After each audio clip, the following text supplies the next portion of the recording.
feel free to go ahead and leave, and others may be coming in at that time, so there might be a little bit of a kind of tide shifting here around 1. I'm happy to present to you today Mr. Bob Herschkowitz, who will be sharing with us his story. Okay. Thanks. Thank you very much.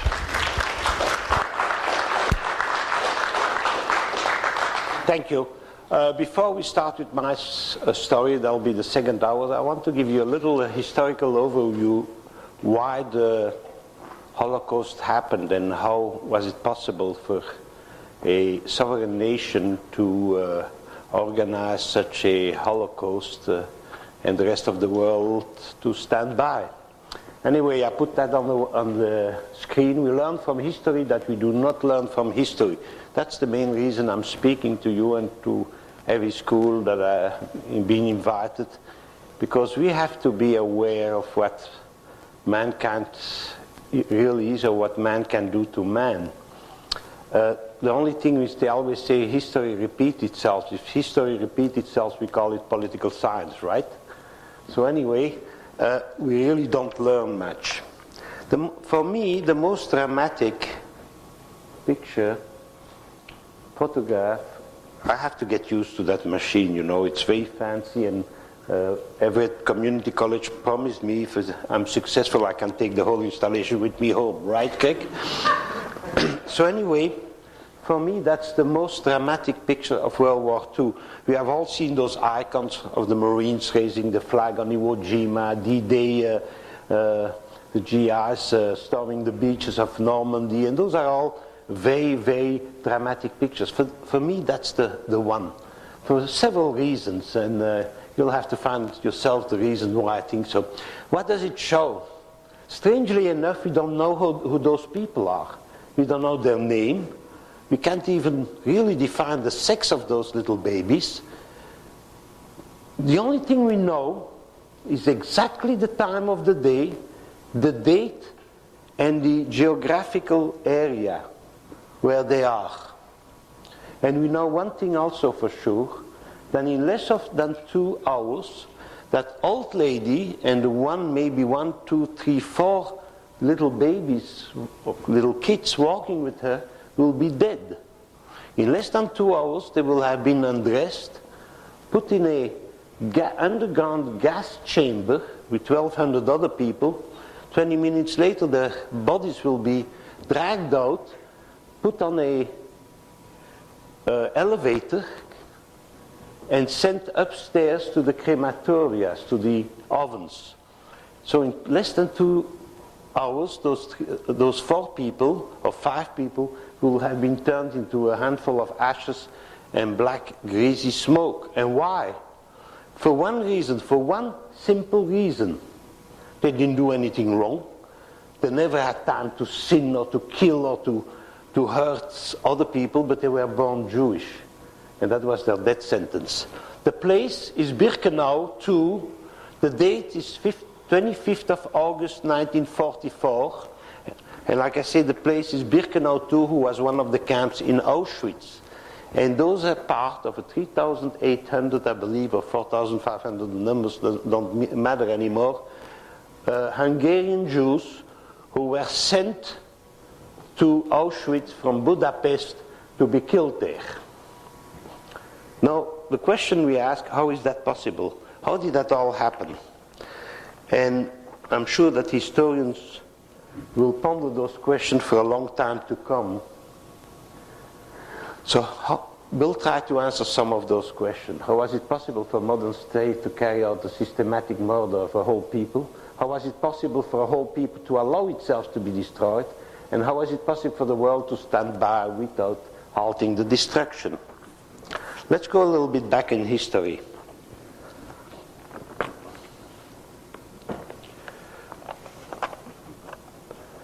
I don't know if that's going to work. It's a little trick I'm trying. When Christianism was born, not going to that long back in history, they recognized Jesus as being the Savior, the Son of God, and who did not recognize him was kind of a witness of that new religion, that Christian religion, not being the whole truth. Because if it was the only truth and the whole truth, the rest of the world, everybody will recognize Jesus as the Savior. And there was that stubborn people called Jews who didn't recognize Jesus as the Savior, so they were not allowed to live with the Christian. They didn't support them, and sometimes they still don't support them, just because they are kind of an alibi that Christian religion is not the whole truth, because if it was the whole or the only truth, everybody will believe. So they start by saying you have no right to live among us as Jews. As the Middle Ages came, period, up to the Renaissance, they shortened that phrase and they say you have no right to live among us. So they separated the Jews by putting them in ghettos. And we'll talk a little bit about ghettos. The ghettos were a part of the city, always the less healthy, the less beautiful part of the city, surrounded by a wall, and between sunset and sunrise, Jews were not allowed to leave there. And if they left, they had to have a special passport or pay their way into the Christian world. Some of the Jews didn't mind, because inside they felt safe. They were living with other Jews, and outside the walls of the ghetto, it was usually open seasons on Jews. Everybody could kill, destroy, beat, steal, do whatever to a Jew and get unpunished. So that was the first ghettos who were created in the 15th century, in the 13th century in the city of Venice. You know, that Italian city who suffers of a lot of flooding, and the least healthy part of the city was called ghetto, who means kind of foundry, because that's where the guns, the famous Venice-made bombardments and guns and cannons were melted, and the smell, for those who remember 20 years ago, Tacoma was about the same smell. So anyway, after that, the ghetto disappeared with the French Revolution, and they started again in 1941 when a gentleman, and I use that word, Heydrich, opened the first modern ghetto in the city of Łódź in Poland. The Germans shortened that sentence a little bit more, and they say, you have no right to live. And that's the end of the story. Now, how did they come to the idea? Well, medieval Europe did not like Jews. The first crusade was the first Holocaust. Christians went to the Middle East to liberate the tomb of Jesus Christ, and walking through all of Europe, they say, well, hey, why do we have to go that far? And it's kind of a long trip, and the hotels are not that comfortable between here and Jerusalem, and why don't we stop here? And then they found Jews in every city of the Rhineland who was kind of open to Jews, and they started to kill those Jews there, about 100 to 120,000. It's very difficult, there was not much a very precise census. Jews were killed during the Holocaust just across from the Rhine. Some of the Christians, to their credit, tried to defend or to protect. The Bishop of Ulm opened his church to the Jews to give them, and the Crusaders, being very good Christians, say to the bishop, you give us the Jews or you die. So it was kind of a very strange choice. So those Jews of Ulm were killed also.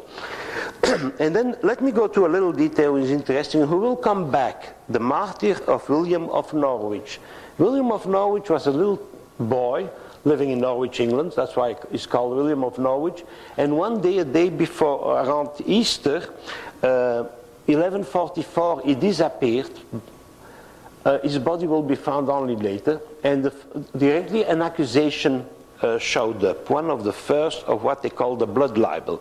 Some of the people in the village, or little town, whatever Norwich was at that time, came to the conclusion that the reason that little boy had disappeared is because the Jews of Norwich, who were preparing for their Passover, who is the Jewish Easter, had killed the little boy, removed all his blood, because they needed blood from Christian boys. Mind you, always Christian boys, never little girls. So I'm sorry, it's not an equal opportunity myth. And the blood of those little boys was used to prepare the matzah, who is the unleavened bread that we eat at Passover. Now, for those of you who have eaten matzo, you know very well it tastes, it looks, and it smells like cardboard. So a little blood will maybe change something, but it's only flour, salt, and water. It's like a saltine, but with less salt, you see, a saltine cracker. And that accusation of the blood libel has been called unbelievable, but crossed the channel, crossed the ocean, and was used everywhere. And we'll see later that even in our time, only a few months ago, the blood libel started again. Just before Passover this year, once again, some of the Arab countries accused the Jews of killing Christians and using their blood to prepare the matzah. At the visit of the Pope in Baghdad, the President Assad, not one of my favorite cartoon characters, told that to the Pope. He said, do you know that the Jews are still killing Christian people to prepare their matzah? And the Pope, in his wisdom, instead of telling him that it was the longest going myth and it was a lie and that it never happened, say, well, we'll pray for those Jews, you know. So maybe he still believed it, I don't know. So anyway, that's still going around, and I'll show you later on. And so on and on and on. You see what exactly about the martyr of Richard de Pontoise, martyr of Herbert. By the way, William of Norwich, his body was found, and the drifter was punished for having killed him. When they found him, he still had all his blood, and the drifter was hung. But the story went on anyway, because you see it crossed the channel, it went all over, and went to French, Germany, until on and on. Martyr till 1303, you see in Germany, it went already, it took several years to go from England to German. We know Germans are sometimes very slow to understand. In 1321, Jews accused of poisoning wells, still being done in some of the Arab countries, and then also expulsion. 1475, by the way, martyr of Simon of Trente, Pope's bull confirming accusation. 1965, some of us were already alive there. The Vatican decided to announce that blood libel was not a truth, and that it never happened. Martin Luther did not help the Jews by saying something. If it is a mark of a good Christian to hate the Jews, what excellent Christian all of us are. Well, going on. The medieval presentation of a Jew was, you see, having, how will I say, having some relationship with a pig. We can't even touch pig, we can't even pork, you know. Bacon for us is a big no-no, and there those have some intimate relationship with the pig. Expulsions, we have been starting from 1219 in England all the way to 1948, 1967. You'll read everywhere about the Palestinian refugees, those about 400, 200, nobody knows, 160,000, 200,000 Arabs living in Palestine the moment it became a country of Israel were expulsed or left voluntarily, whatever happened, each individual story. Nobody talks about the same time 600,000 Jews were kicked out of Aden, Algeria, Egypt, Iraq, Syria, and Yemen. There are no Jewish refugee camps anymore. So, the Fourth Lateran Council decided on Jewish dress, debt, law, interest, and rent, no jail for bad Christian debtors. So if you were a Christian and you borrowed money from a Jew and you didn't pay them back, you didn't go to jail. Usually the Jews will go to jail for accusing you of bad debt. Elimination of the Talmud. The Talmud are all our oral laws put in writing. And then we have the lies and myth, blood libel, desecration of the host wafer. That means that during the night, some Jews will go inside the Catholic Church and desecrate the wafers. You know the wafers, those little cookies or wafers that they give at Mass, Holy Communion. Well, we are being accused that during the night we crawl in churches and we stab those wafers with knives to replay the killing of Jesus, or that we pee on it. I don't think that, none of my friends ever did that, but we all have HBO, so you know, You have other things for entertainment. But that has been going on for years and years on. The strange thing is, everybody knows it's not true, but still you find it written everywhere. Here you have an example of a cartoon, kind of a cartoon published in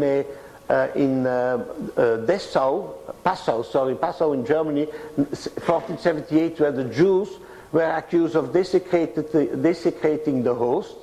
You see, and what happened to them? The synagogue was burned down, they were hit by hammers, they were decapitated by swords, they were burned alive, they were barbecued, they were anything, you know, whatever the fantasy turned them on. And in place of that synagogue, they built the Church of St. Salvador that you still can visit in Passau. The interesting part is, you see, those funny beanie hats that the Jews wear. They were forced to wear those things because of the Catholic Church there at the Trente. And here you have a picture of what they call the Minnesänger. That's kind of the Frank Sinatra of his time, and the picture is upside down. Sorry. Not that it makes any difference, but anyway. And you see he was kind of Frank Sinatra of his time, and he wears that funny hat that every Jew had to wear. But on the same time he wears the ermine, you see, like the king. So he has been honored by the king to wear the royal garb, if you want, because that ermine is a special fur that only royal family could wear. So I mean, he was a big guy, you know, the top of his hill, but he still had to wear the funny beanie hat because he was Jewish. And at that time, the newspaper, whatever newspaper they had, even published little drawings how those hats had to look. And so every Jew was forced to wear, and even the dimensions for ladies, for gentlemen, and for children. You see, they had also, and we recognize that when we see a chart like that of all the yellow stars that the Jews had to wear during World War II. I have one here that used to belong to my grandmother. You see, that's the real thing. World War II was kind of a sign that everybody recognized.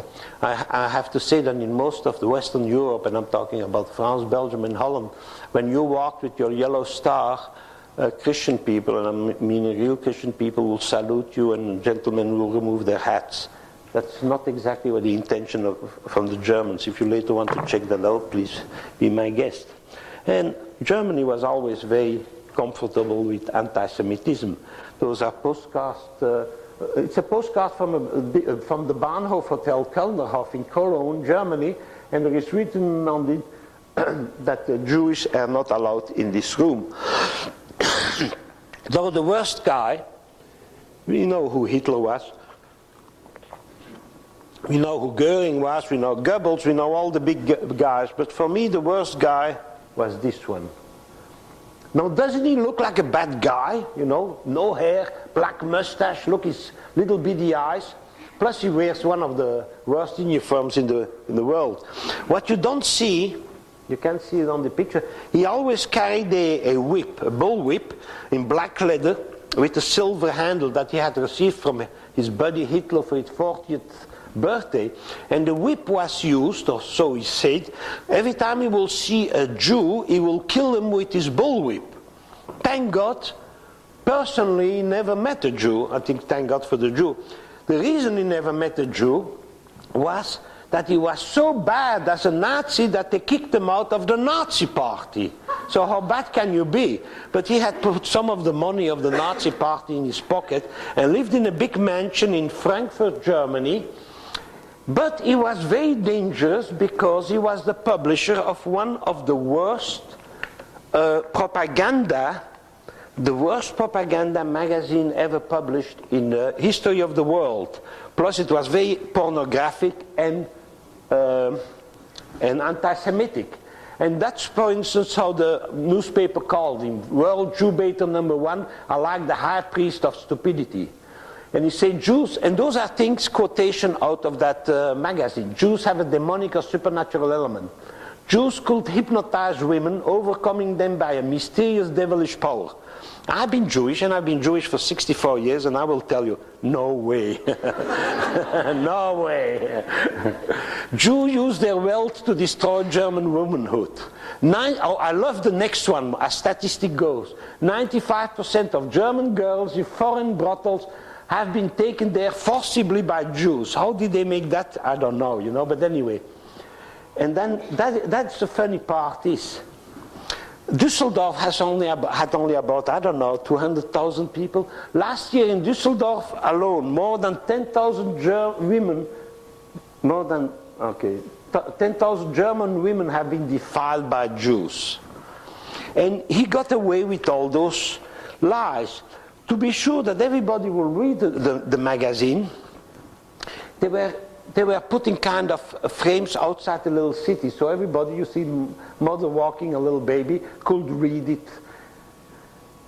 And all Der Sturm, it was called Der Sturm, and there you see it talks about all the slogans against the Jews. I'm not even bothered to translate that. But you see the cover, who always had a cartoon, and I will show you some of the cartoons. He also published a famous book called The Poisoned Mushroom, who is designed for the children. Shows, you know, how children learn the difference between Jews, how they have to be careful not to accept candies from Jews, and things like that. And it was kind of a book that every German child had in his own. And that's, for instance, one of the cartoons in that book where little blonde, blue-eyed children give Julius Streicher, a bouquet of flowers to thank him, and I will quote from the book, to thank him because he taught them what it meant to be Jewish and what it means to be German. I don't know what it means, but you know, that's why I got the flowers. And here shows how little kids are taunting Jewish people expelled from their village. So he was every day going on and on about that. One of the examples, for instance, was how, let me try one of those beautiful new gizmos. I love technical gizmos, like you see. You know? Okay, we can see. That's how the perfect German looks, and that's how the perfect Jew looks. You see the difference? The strange star is that was made, those cartoons were made by a gentleman called Phipps. We have no photograph of Phipps, but I found a description of him in what's his name again? The guy who wrote The Rise and Fall of the Third Reich. Phipps, he say, was heavy set, had a big belly, had a big nose, had little bitty eyes, big lips, no hair, ears who kind of stuck out of his head. When he spoke, he spit. He had a bad body odor, and also he had halitosis. So what he did, he took his own cartoon and presented the Jews like them, you see. So that's kind of a strange. He was never punished after the war and never persecuted. Here, for instance, they show how German kids chased the Jewish teacher and Jewish kids out of the school so that they could study from now on. And that was going on and on and on. All those cartoons are about the same. Here the Jews presented as a vampire. You see the German folk running around. And it's always the Jew represented with that same type of face, you see. Here, for instance, was a kind of a tongue-in-cheek contest. Can you recognize what Jew has become Christian? And strangely enough, they got hundreds of letters with people copying that and making circles around it. That's how he represented then the standard Jewish feature. Strangely enough, that guy looked like Himmler, you know. Or kosher. You see what kosher means? You see, he has kosher there in Hebrew, but the guy is making hamburger. In Germany, they don't call it hamburger. Needless to say, he's making what they call hacked flesh out of rats. You see, the mother looking, look how he looks. Thing like that. I showed you that already. Little girls don't accept pearls from big, ugly Jews.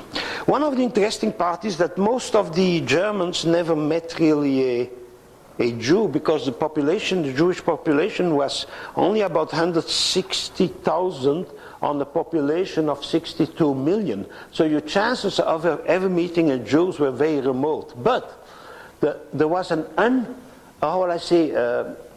number of Jewish doctors was way, way, way above their representation in the population at large. And why is that? Because in Jewish religion, healing has always been one of the tenets of the Jewish religion. You know, if you can say in one sentence what Jewish religion means, it's called curing the world. We try to cure the world. Not very successful at that, but you know, we still try. And one of the things is person per person, so you become a doctor. You know the old story, my son the doctor, dream of every Jewish mother. When I told her I was going for my PhD, she said, yeah, but you still won't be a real doctor. So anyway, doctors were mostly Jewish. So what they had to do is break the bond between the patient and the Jewish doctor. So every week he will publish a whole list, never giving names, but he will say, Dr. So-and-so, they were always called Israel, Dr. Israel B, out of Düsseldorf, has been condemned, has been arrested, condemned for defiling 10,000 German women in 1 year. Calculate how many that's per day. And on and on. And every day every week he had some, and then he gave the cartoon, you see. It was always the doctor, they all look alike, and the German maiden always looked blonde and blue eyes, you see. The interesting part is that after the war, a student in jurisprudence in Germany made a study about the Stürme, and he found two exactly fact that all those stories, if you all that, none is true. There was absolutely no one piece of information true in that whole magazine. His conclusion at the end of the study was the only thing that you could believe reading that magazine was the date. That was the only correct thing. And from all those years, between 1933 and 1945, one Jew was arrested, one Jewish doctor was arrested for defiling German women, and he came before a Nazi tribunal, and he was, to everybody's surprise and the historian's surprise, he was found not guilty because they couldn't find any accuser or any witness or anybody who accused him. So much for that. Needless to say, they never let him go. They sent him to a concentration camp where he died. Some of the pictures, some of the cartoons turned very pornographic. Yes, he had to keep the interest of the people. So the young German maiden, as weeks went by, got less and less clothing on, you see. So here all you see is a nipple, and I showed that in the high school, and one of the kids was kind of asleep, and I said, yeah, all you see is a nipple, and I saw the kid looking at it, you know. So it's always a good thing to show something like that to a high school.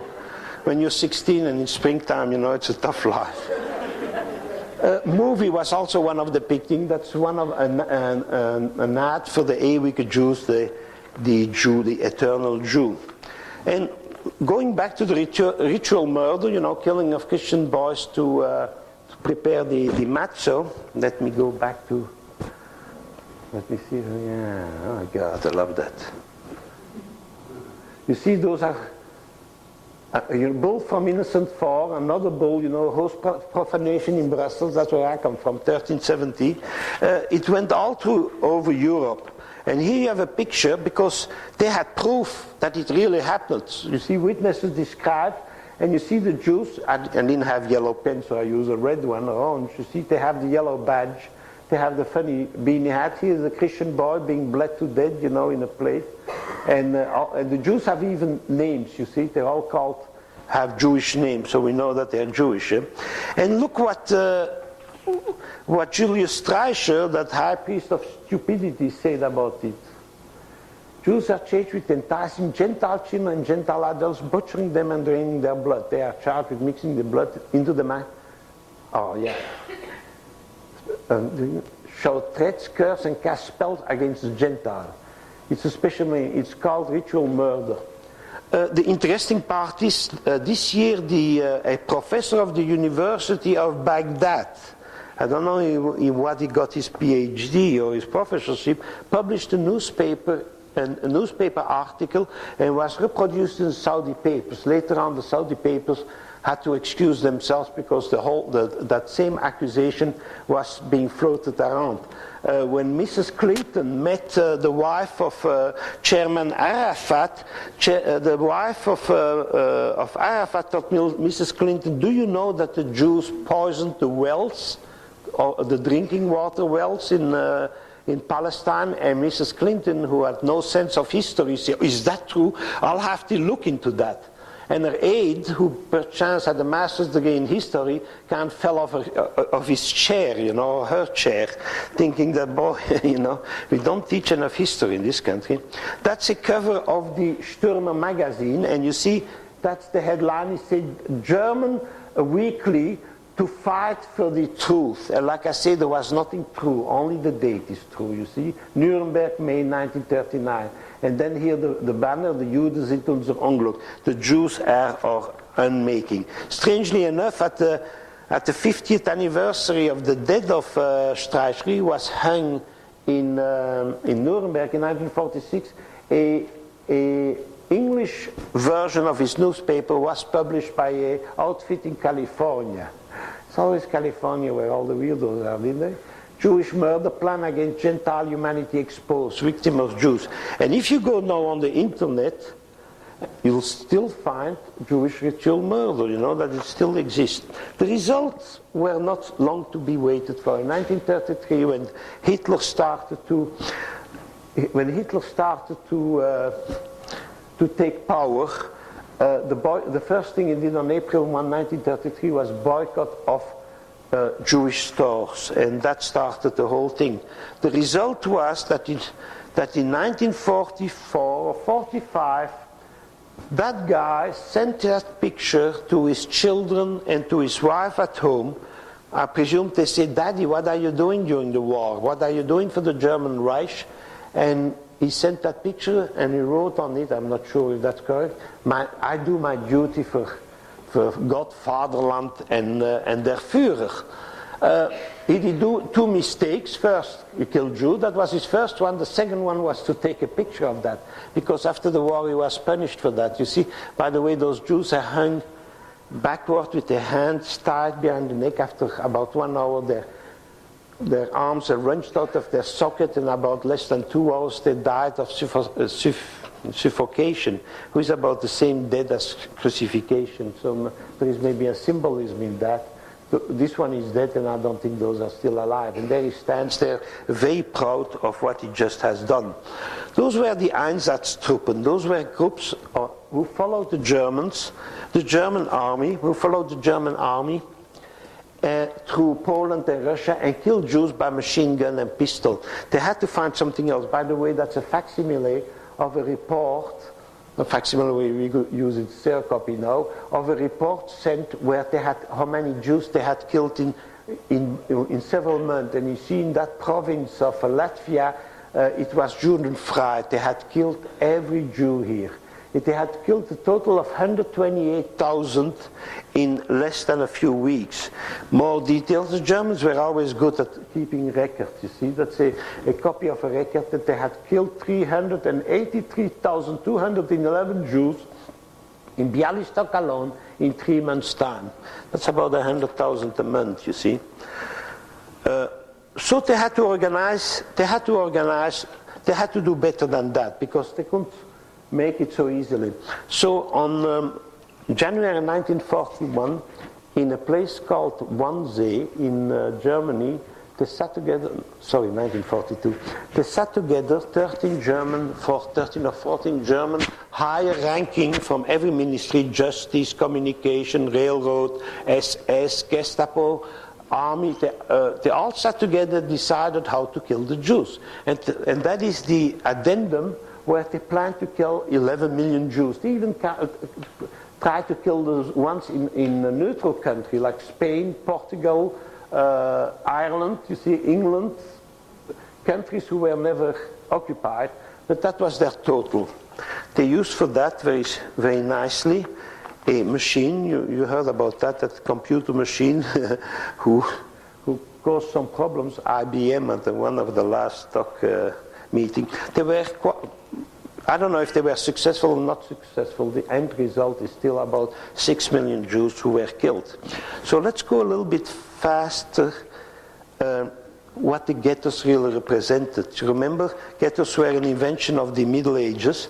The first ghettos that were created in what they call Greater Germany, Eastern Europe, And those are all the ghettos who were created. The Watch, who is here, was the first one in January 1941. January 1941. The first ghetto was reopened after 1789. The reason that they put I'm an engineer from trade. When I teach the Holocaust, and I have one course that takes about 35 weeks, I represent the organization of the Holocaust like the manufacturing of any object. I usually take a pencil. What do you do manufacturing? First of all, you buy the raw material, you concentrate it on one place, you know. Then you manufacture it, and you have an end product. And when you go through every step, that's exactly how the Holocaust. So the first thing they had to do is take the raw material. Sorry that I have to use that word. Take the raw material and put them in one place where they can control them. So where did they do them? In two different places. The ghettos, where they let them live and starve, because we enclose that area where so many Jews are living. We don't feed them, we don't give them fuel, we don't give them water, and see what happens. The other were the camps, the concentration camp. That's where the word concentration comes from. And once they had all the Jews in the camps or in the ghetto at their mercy, they were allowed to do whatever they wanted. Strangely enough, you see, it's all Eastern Europe. They're all in Poland and in Russia, Ukraine, and so on, because those countries were already basically anti-Semitic, and they never complained. They were able to install some of the biggest death camps in middle of rural areas where the farmers really didn't care. The farmers, au contraire, if one escaped, one of the Jewish inmates will escape, the farmer will bring him back for a pound of coffee in the beginning and for 60 cents or something in the end. To give you an idea of the ghetto in Warsaw, the density of people in a normal population outside, that's a map of Warsaw, and that was the whole population of Warsaw, and there were about 450,000 Jews were in that little area, and the rest of that area were the other 500,000 Christians, you see. So that area had the same population as this area. That means that here you had about an average of 8 persons per room, calculating, you know, a lot of kids' apartments. In the ghetto of Warsaw, it was 7.2 person per room. And we are not talking, you know, big rooms. We're talking kind of normal size rooms. So it was kind of a big concentration. The result was that when you look at that chart, the Jews, the population from 1939 or 43, it always remained about 400,000 till about 1941. You remember after the Wannsee conference that they opened the camp of Treblinka, where the Jews were sent, and Auschwitz, where the Jews were sent. Treblinka was a death factory. That's exactly what you call it. And the population went in a few months from 400,000 till 60,000. That's when they mutinied, and that was the uprising of the Warsaw Ghetto, where about 25,000 surviving Jews with a few pistols, we know exactly the number, a few rifles, handmade grenade, a Molotov cocktail, kept the German army for several months at bay. The main battles lasted about 6 weeks. That's longer than the whole French army resisted the Germans in World War II. And it's one of the first armed battles, if you want, against the Germans during World War II. There was a few months ago a movie who was very well done about that, how they fought in the last. Concentration camp, there were 3 types: work camp, transit camps, and killing centers. The main death camps were those ones. By the way, beside Auschwitz, Belzec, most of those camps functioned only about a period of 18 months. They were built for the only purpose of killing people. 340,000, 1 million in Majdanek, 1,400,000 in less than 18 months. Sobibor, Treblinka. If you ever want to see a good movie, it's on video. It's called Escape from Sobibor, and one of the escapees who in the movie plays a 16-year-old boy lives here in the area. Tommy Blatt. Have you had him here? We'll be reading his book. Ah, okay, yeah. He spoke here 2 years ago. Oh, I see, yeah. Very interesting guy. He must be one of the only survivors left here. The German eradicated, after Sobibor had done, eradicated, removed all the building, covered the dead pits, I mean the burial pits with sand. The Polish government did not know there was a concentration camp, that they built a kindergarten. You know, can you imagine your kids are in a kindergarten and the playground is on top of a mortuary containing 800,000 bodies, or I mean ashes and bones from bodies. When they found out, and nobody believed, the survivors, that there was such a camp as Sobibor. How many camps were there? That's only in Germany. That's the number of, in Poland, the number of concentration camps, a few thousand. Here I have a map, and I won't be able to show it completely, but here I have a map for Poland, how many camps there are. And the interesting part is, you see, you have the green dots, you have the black dots, and you have the red dots. And the black dots are really the death centers, what they call the killing centers. The red one are auxiliary camps, and then the green one are only transit camps. You see, Majdanek, Lublin is red, Treblinka, Warsaw, and so on, and needless to say, Auschwitz is somewhere here. And you see, the strange thing is about Auschwitz, we always talk about Auschwitz. Auschwitz is a whole county. It's a whole factory. It's, I mean, I want to try to finish that in the next 20 minutes so I can start my story. And I think that's maybe the most interesting. But let me show you something interesting about Auschwitz-Birkenau. Auschwitz-Birkenau that we all know, that we all have heard about. By the way, I have a map that I forgot to show here, but we're talking about the concentration in the ghetto to illustrate to kids what it is. That's a map of Seattle, right? Lake Washington and so on. I mean, with the north like that. If you put the whole population of greater Seattle in that area around Westlake Mall, that's the concentration you will have at the ghetto of Warsaw. Can you imagine? I live in Bellevue. It's very difficult to imagine that, you see. Auschwitz was the center of the European railroad system. That was one of the reasons that they could choose there. That's an aerial picture taken of Auschwitz. Usually what you see, the picture of that ramp where all the trains come, is only in that little area here. That is all, that's Auschwitz 1, 2, and then Auschwitz 3 there. It was a whole county. It was an economical zone. It was one of the biggest factory complex in the world at that time. They had farms, they had everything. They had nurseries, they had car factories. My cousin, when they asked him what he did during the war, he said, I worked for BMW, you know.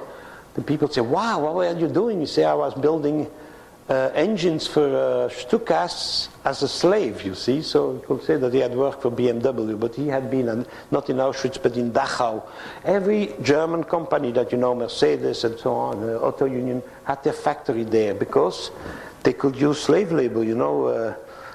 Labor is the most expensive part of manufacturing anything, and boy, could they make profit, right? Slave labors, after three months, that was the survival day, 90-day works. You fed them just enough that they survived 90 days, then you died, then they put somebody else on in your space, because new material was coming every day. It was not a very efficient system, slavery never is. But the Germans even saved more money by starving them to death so they didn't have to feed them. And so that's the whole, you see here you have Arsenal, and here you have that famous railroad track. I have plans of him. We all are familiar with the railroad cars, you know how they look. This one was one sent to Treblinka, was offered by the Polish government in the United States. One of the illustrations of Auschwitz, who are the most, how would I say, dramatic, are made by a French, Euler is his name, a French artist who waited till he was 80 years old, a few years ago, to put his souvenirs, remembrance, and nightmares on paper.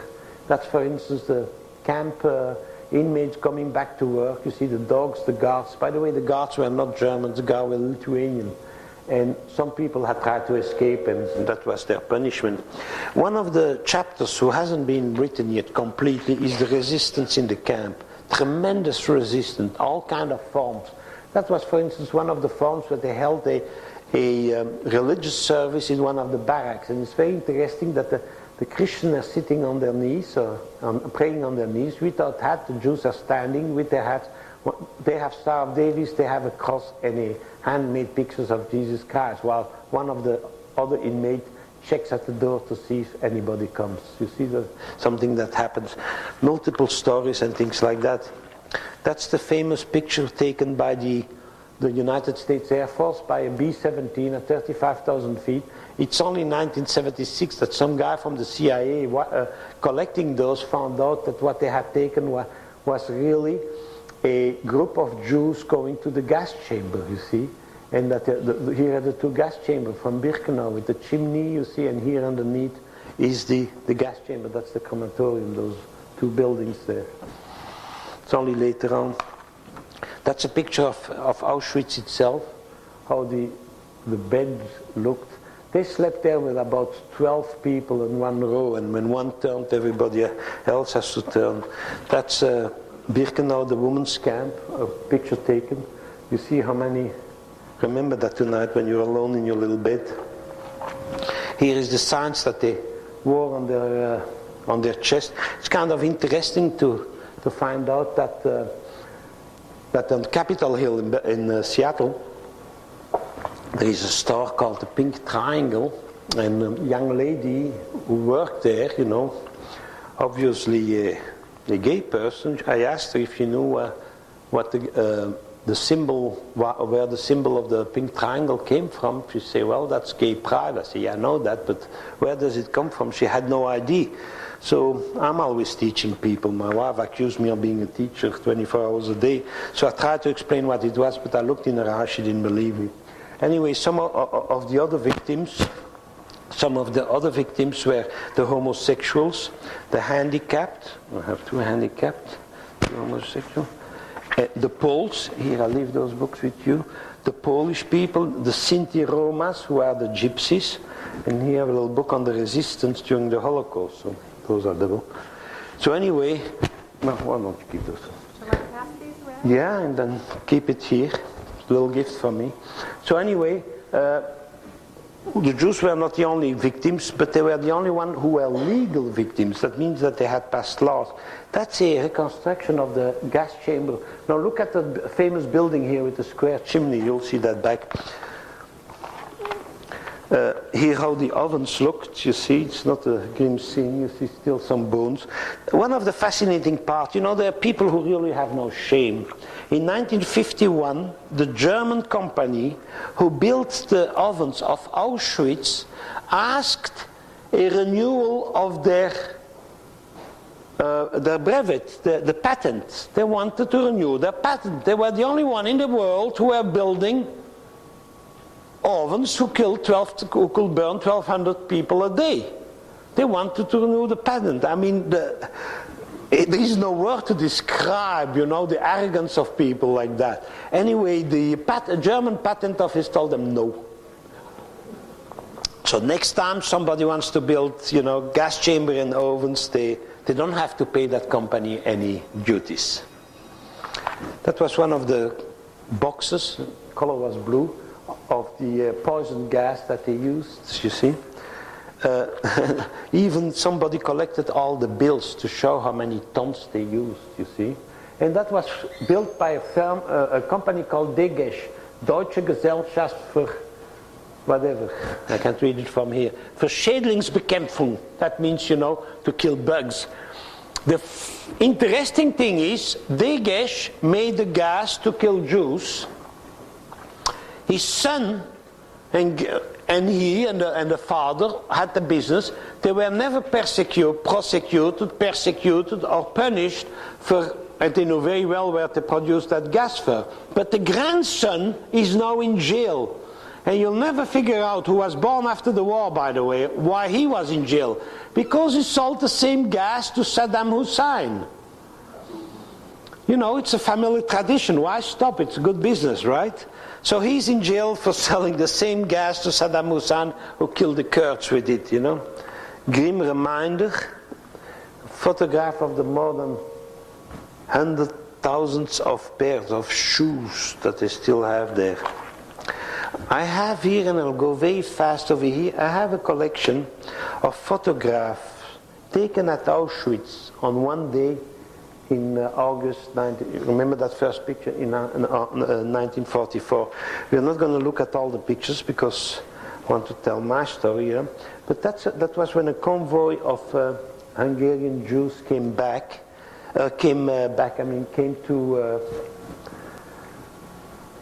Auschwitz. Let me see.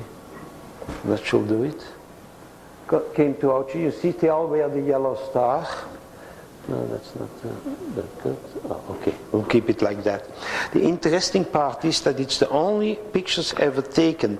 And there are always some details I want to show. Like, for instance, here. That's where the separation begins. You see the famous gate of the tower, and here they separate women and children from husbands. Here are the man, here the women. You see that lady with the baby is going in that direction. That means she's going direct to the gas chamber. Here they're still collecting their stuff that lays around or depositing. Another interesting thing is those pictures have been, analyzed to the dead. And one of the interesting points is that inmate who is already in uniform speaks with that young lady with a rucksack, so she just arrived. Now that guy does that under threat of death, because if he was caught talking to one of the new arrivals, the German did not want the big secret to come out. He will be shot on the spot, and that happened a few times. So that man has the courage to talk to that woman. There are two things maybe that happens. First, maybe he met somebody from his family, but doesn't look like that. Met somebody from his same village. But what he does, we don't see that, he tells her that, and a lot of those inmates who survive will tell that story, that if they had little children and they looked still young, one of those inmates in uniform who had already been in Auschwitz, a survivor sometime, will tell her, "Is that your baby?" And she say, "Yeah," or "Your little kid." You say, "Do you know anybody here who is an older lady or an older man?" She say, "Yeah, my mother is there." He said, "Give it to your mother." Why? Don't ask why. That was always the answer in Auschwitz. Don't ask why. There is no why there. That's famous Primo Levi who quoted that. So she will give that, or ask her mother to hold the baby. What that did was it saved her life, because the German did not want to separate mother and child. If the mother was young, she could still work. But if she was a child, and if they separated, when you separate a mother and child, that's a big problem. That causes a lot of uproar. They didn't want that. So they will send the young mother and her children and her child to the gas ovens, to the gas chamber, so to not create any scenes. By separating them, they will send the old lady with a little baby and that's maybe why that first picture shows only an old lady with a lot of little babies, you see, because the message went through, give your kids to the old people without giving. The mother will survive in what state we don't know, we know, but that's exactly, remember, Sophie's choice, right? Now those are all the milling of all the people. They just disembark, and what they don't know is that's where the ovens are and the gas chamber underneath. I will go quite fast now over everything. It's interesting to look. That is the part of the arrival who will die.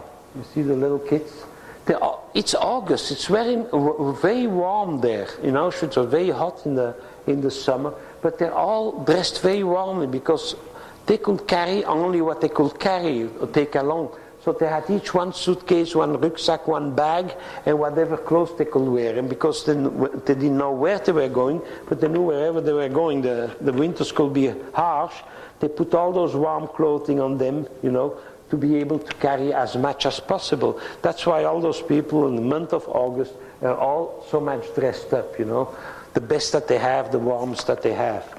And here's the only picture that we have of the famous Dr. Mengele. You can see him very well, but he's the guy with the cigarette here who will choose with the flip of the wrist if you went left and right, if you will die, or if you will survive for another few months, die later or survive the war. Those pictures, by the way, and let me tell you, are in the public domain. You can get them on the Yad Vashem org website, and they belong They belong to the Yad Vashem. The album itself is 179 photographs, the only one ever taken in Auschwitz. It's a very, very, very strange story. I don't have time to tell you that, but if you go there, I'm sure you can find what the stories of it's called the Auschwitz album, and you can see all those pictures. You see, for instance, that guy is a real survivor. His uniform, if you watch inmate uniform, is tailor-made. That means he knows all the trick. Those were the people who really survived. And those were the big enemies of the Third Reich. You know, those were the Jewish criminals, as the Germans say. There you have two examples of those Jewish criminals. Two little boys scared to death. That is really one of the most dramatic pictures. Those are the old women and the children walking their way along the fence. They will go about 100 yards, come back, and then will undress and wait there in that wood. And you see, look, that little farm, that little cute German type architecture type farm with the rhododendrons and geranium. What you don't see are the two chimneys. Behind those windows is the crematoriums, are the ovens. Underneath is the ramp with a big gas chamber. Look how that woman looks straight to the photograph. She knows. You can see in the eyes. You don't see that very well here, but when you see the origin, she knows what's going to happen. And she really looks at the photograph and says, what are you going to do about it? Those are some of the survivors chosen, and those are all doctors that have been identified. And you see their uniform is all too small, but it's one size fits all, and we know that 2 weeks starvation and they'll be back in shape to fit those uniforms. Those are some of the women, head shaved already, and you know, with their clothes going away. Okay, I think it's about time. Let me see if there is another picture. Yeah, that's one of the last photographs of that group. Those are the children who wait to go to the gas chamber. You see, it's like a little picnic there in the woods. Okay, that's about it. Now, last word about resistance. I have to hold on that. Resistance, like I say, is still a long story that has to be told. It was quite fierce in some quarters.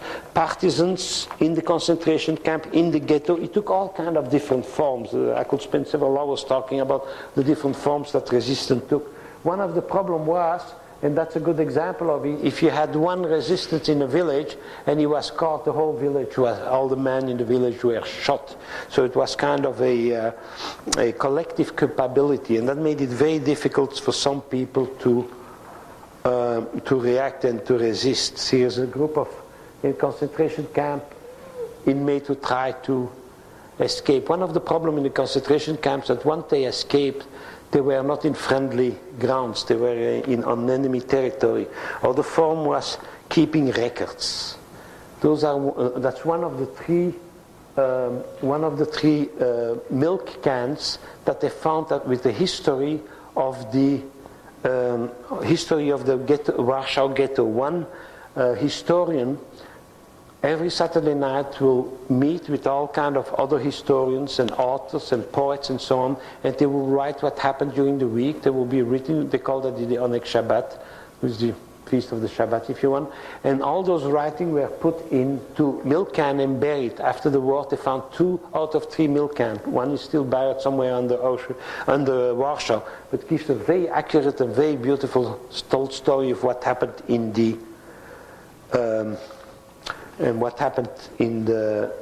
Warsaw Ghetto. Okay, let's talk a little bit about my history. Like I say, my name is Herschkowitz, and I was born in 1938, March 8 exactly, in Antwerp, Belgium. For those who don't know where Belgium is, it's between Holland and France, and we have the best chocolate in the world. If I was a beer drinker, I would say the best beer, and that's kind of what people say. And we invented the French fries, despite what the Frenchmen say, you know. But anyway, it should be called Belgian fries, but you know, nobody knows how to spell Belgium, so it's easier to say French fries. So anyway, I was born there in 1938, who was big happy day for my family, but if you were Jewish and born in 38 in Belgium, that was kind of bad news. The day I was born, my chances of survival were less than 0.1%. That tells you, you know, that every day I lived after the war was kind of a gift from God, if you want. Not that I wasn't always that happy, but I mean, that's the way it went. Now, in 1940, the German army invaded Belgium. Why did they do that? Because they do that every 30 years. They did it in 1914, started in 1940. We made friends of them in 1950, so they didn't do it in 1972. But anyway, they invaded Belgium to attack France. And my father had been working as a volunteer for the Red Cross, Belgium Red Cross, as a translator. He spoke 5 or 6 languages. And one of the ideas that he got out of all the interview he did from German Jewish immigrants, he said, hey, it's not good for Germans, for Jews in Germany. It sure won't be good when the Germans come here for Belgian Jews. So the day, 10 May 1940, that the German army invaded Belgium, my father, his young bride, and his 2-year-old son left Belgium and started to go slowly toward the south of France with the idea that 1914 will repeat itself and that the French army, who was so strong at that time, that's what they made the rest of the world believe, will stop the German just north of Paris, on that line, the famous river Somme there, and will stop the Marne, and will stop the German army, the same thing they did in 1914. Well, it was not the same French army than in 1914. In less than 6 weeks, the whole French army collapsed. It's interesting, my father kept a diary from those few days, so how he describes the French army is kind of interesting. Some had no ammunition, some had ammunition, no rifle, most had never fired their rifle, and they were all running faster, not as fast as the officer who had beautiful cars, you see. But anyway, the whole French army was escaping the onslaught of the Germans. So the Germans had a field day. And they occupied that whole part of France, but the 18th June or the 17th June 1940, the French government at that time, under the leadership of Maréchal Pétain, who had been the big victor of World War I, decided to sign an armistice with the Germans, lay down your arm, at the condition that one part of France will remain under French government. So that happens that from June 1940 until November 1942, that southern part of France was called Zone Libre, free area. That sounds all good, free area, but that didn't count for the Jews, because the French decided that they wanted to be more, excuse me the expression, more Catholic than the Pope, that they will persecute Jews before the Germans ever tried. The first persecution of Jews in the occupied part of France by the German was 1941 June, the famous meeting of Val d'Hiver. The French government in the free zone started to persecute the Jews a year before. In June 1940, they passed a series of laws called the Statut des Juifs, the Statute of the Jews, where the Jews were not allowed to do that, exactly like the Nuremberg laws of 1935. The interesting part was we didn't have to wear the yellow star, didn't go that far, because they knew the French wouldn't go for that. Number 2, Jews were not allowed to work, Jews were not allowed to be member of anything, Jews were not allowed to go to movies, so on and so on. We found ourselves that, by the way, to give you an idea how nice they were, that's a map of the free part with what they call the ligne de démarcation. All those little towns you see there are concentration camps, because the French built concentration camps, more than 200. Not all were camps with towers and, barbed wire. Some were 1 or 2 houses or a whole village. What they did, they came to a good idea. They said, okay, all the undesirables, they divided the Jews in 2 groups, undesirables and desirables. What was the difference? One were what they called civilized country, where Dutch Jews, Belgian Jews, Swiss Jews, Spanish Jews, so on. The undesirable Jews were East, Polish Jew, Lithuanian Jew, and things like that. You see, there was a class even. There were some bad Jews and then lesser bad Jews, right? So what they did, they put some big camps like River Salt, Gurs, Le Récébédou, Mozac, Saint-Sulpice, and so on. To give you an idea, it's kind of interesting. My mother and I were in this camp, my father was in this camp, and in this camp was a young lady, a young girl about my age, who became my wife about 30 years later. Anyway, 1942 found us in Marseille. It's kind of interesting. My parents went through the war starving. They had never hunger. They loved each other very, very dearly, and I show you how they showed that. But they kind of breezed through. By that I mean they never knew what really was happening. Not that they were innocent, but they couldn't imagine what was happening. Okay, the French arrested them, put them in a camp. Let's wait till the Allies land. You know, everybody was counting on that. Not having an idea that it was all plan of a bigger plan. They never talked about that because they had no idea what's going to happen with them. It's only later after the war, later in the war that they learned what was happening. So anyway, that's the map of that Libre. We landed in Marseille in 1942, and that's some photographs. Like I say, let me see if I can. Yeah, that's good. Those are pictures of me taken in 1942. I was a very cute kid, like you see, you know, blonde, blue eye, very nice. I don't know what I was doing with my hands in my little short there, but I started quite young.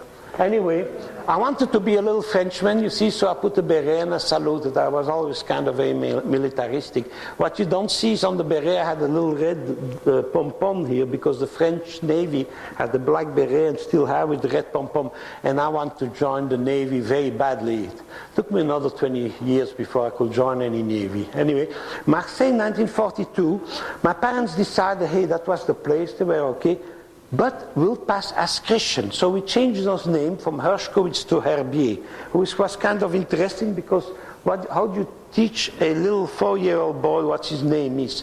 So they will tell me, you know, over and over and over again, your name is Robert Herbier, your mother is Irene Herbier, your father is, what was my father's name? Michel Herbier. He changed that for Max for one or other reason. Sounded to German Max maybe. Anyway, I had to repeat so that fast that later on at the end of the war, I never knew what my real name was. And every time people ask, and what is your name, little boy? I will look and say, my dad, which name can I say, you know? So that remained for a long time. And what didn't help is that my mother used to keep the name Herbier after the war because it was easier to spell than Herschkowitz, you know. So it's kind of a strange story, but that was my name. And we had false papers. My father had been in the diamond business, and it was till the end of his life. And he had bought for my mother an engagement ring, who was kind of the rescue, because thanks to that they managed to change that in hard cash and buy themselves a nice set of false papers. You see, false papers, so that's kind of typical. And they were written that they were good Catholics, you see, because Jewish papers had a big J on top stamp meaning Jewish. And to make the story even more interesting, they put me in a kindergarten with nuns.